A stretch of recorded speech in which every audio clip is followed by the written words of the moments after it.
یاد کرو جب کہ تم نے کہا تھا اے موسیٰ ہم ایک کھانے پر تو صبر نہیں کر سکتے، کھا کھا کے بکتا گئے ہیں من و سلوہ۔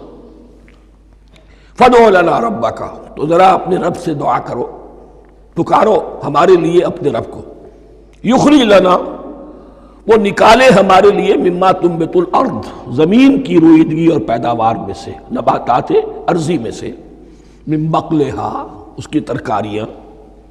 وقصائہا، اور ککڑیاں، کھیرے اور ککڑیاں، ان سب کے لیے یہ لفظ ہے، وفومہا،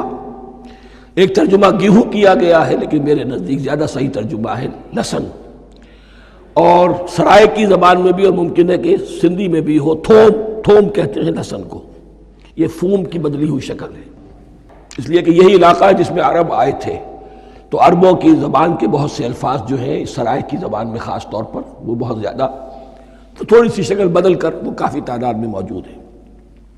وعدسہا، اور دال خاص طور پر مسور کی، وبصلہا، اور پیاز۔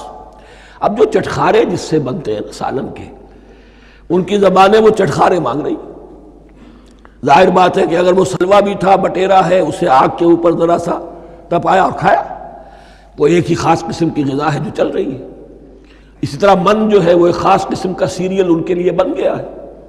لیکن یہ جو چٹخارے ہیں یہ تو لہسن سے ہے، پیاز سے ہے، ترکاریوں سے ہے، ان تمام چیزوں سے، دال کا اپنا ایک ذائقہ ہے۔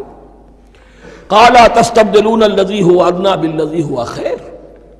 حضرت موسیٰ نے فرمایا کیا تم وہ شے بدلے میں لینا چاہتے ہو اس کے، کیا وہ شے جو کمتر ہے بدلے میں چاہتے ہو اس کے کہ جو بہتر ہے؟ من و سلوہ کہیں بہتر ہے اللہ کی طرف سے جو تمہیں دیا گیا ہے، تم اس سے تمہارا جی بھر گیا ہے، اس کو ہاتھ سے دے کر چاہتے ہو کہ یہ ادنا چیزیں تمہیں ملے۔ اہبطوا مصرا، اب یہ لفظ آ گیا اہبطوا، اب ظاہر بات ہے یہ آسمان سے زمین پر اترنے کے لیے لفظ نہیں ہے اہبطوا، یہاں اس کا ترجمہ صحیح ہوگا سیٹل ڈاؤن سم ویئر۔ اگر زمین کی یہ چیزیں چاہیے تو کہیں سیٹل ہو جاؤ اور کاشت کرو، بیج ڈالو، آبیاری کرو، یہ ساری چیزیں تمہیں مل جائیں۔ اہبطوا مصرا، کہیں سیٹل ڈاؤن ہو جاؤ، کہیں اتر پڑو کسی بستی میں، کسی علاقے میں، فَإِنَّ لَكُمْ مَا سَأَلْتُمْ، تمہیں مل جائے گا جو کچھ کہ تم نے مانگا۔